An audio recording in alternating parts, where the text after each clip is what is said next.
Hello everybody, JT Bear here with you on this noisy but beautiful Friday the 13th. I don't know, what can I say? The sun is shining, it draws me out to the garden like a magnet.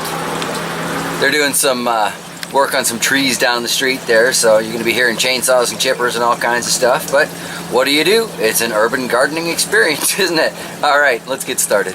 So I got me some spuds here, and I got me some garlic that are like, you know what, we want to grow. So I'm going to let them try. Figure what the heck, since I'm dealing with root crops. Got this pack of carrot seeds sitting around since I don't even know when.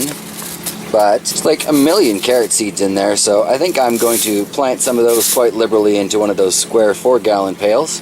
Got a whole bunch of compost that I've been turning lately, so it's fresh, it's sifted, it should be perfect. Not that I really know that much about growing carrots. I've got like 6 or 7 packets of seeds around, but I can't recall ever actually growing any, except once I threw a couple into the aquaponic bed just to see if it would work.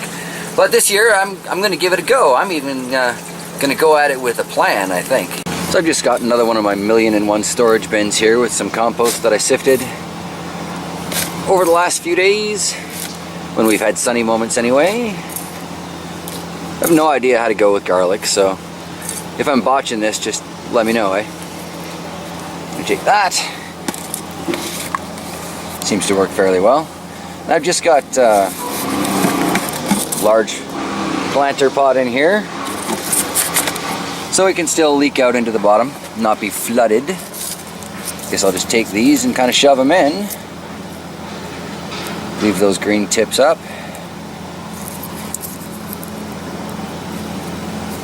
I don't know how far away these need to be planted from each other or anything. I probably should have done some research, but it's not really my style.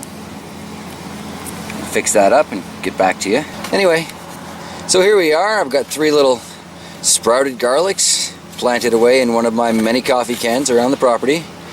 We'll put those into the greenhouse and we'll see how they do over the next few months. Alright, so next I want to try planting those potatoes, some of them anyway. Don't know how many of you remember these, but they're the tops from a bunch of these 4-gallon buckets that I cut off to make some indoor planters. And I'm just going to stack them up to make a potato tower. We'll see how that works. But first things first, I need to drill me a whole bunch of holes in the bottom of this one. I'll save you that annoying sound. Alright, well, since I've got so many lovely candidates here, I've gone ahead and prepped 2 of these things, but I'm not going to fill them up all the way. Just thought I'd show you, adequate drainage in the bottom. Because from what I learned last time, potatoes like to be kind of moist, but not really damp or wet, so you want to water them lightly, but frequently, but good drainage, if that makes any sense. Anyway, I'm not a potato guru, I'm just giving it a go. Really, this is more about testing the stacking tops theory than anything else. But, gotta have potatoes to start with. Alright, so being highly uncertain on how to proceed here, I filled these up to, roughly 1/4 or 1/3. And I'm just gonna plunk 2 potatoes in each of these and hope for the best. So that's 1.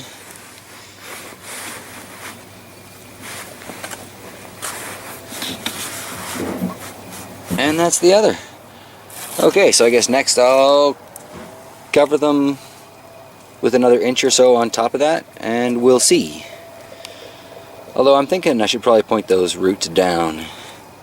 Let's take a closer look at this. That almost looks like leaves forming on the underside. No, I'll leave them pointing up and we'll just see. So now that I've just barely covered up those potatoes, the buckets are filled to about halfway. Can't see any of the roots or shoots or anything, so here's to hoping for those. Guess that just means I got carrots left, and otherwise I'm done. Good deal. It's good. Alright, so finally on my hit list today I've got these Danvers carrots. I don't know if that's a picture of the actual carrots, that's not so bad. Looks quite tasty. So yet again, 4-gallon pail, 1,000,001 holes in the bottom, and I'm just going to dump a ton of these right all over the top. I suppose most people would be way more organized about this, but this is me. And these are really old seeds, so I don't expect too much of a germination rate. So by December 2012, that's what it says on there. Don't know if you can see it or not, but that's what it says. I'll just, you know, kind of scratch those around a little bit. Hopefully spread them out, hopefully cover some of them up. Not too worried about the birds getting at them because they're gonna go back in the greenhouse. And I'll sprinkle a little more soil on top of that. Alright, so it'll be curious to see how many of those sprout. Who knows, maybe I'll get one of those buckets stuffed full of carrots like everybody shows. Alright, so I've just plunked those in the greenhouse for now because we're still looking at a couple of nights where it's going to be like 1 degree. So granted, that's Celsius, it's still above freezing, but better in the greenhouse than out, I think. So we shall see, we shall see. Oh, one other thing worth mentioning is I snapped a twig off the second honeyberry bush that looked like it's totally dead, and it's got some green in there, so I'm gonna prune that back and hope for a few prayers. Anyway, that is it for now. This is JT Bear saying thanks for watching, and I hope you have a fantastic day. See you later, everybody.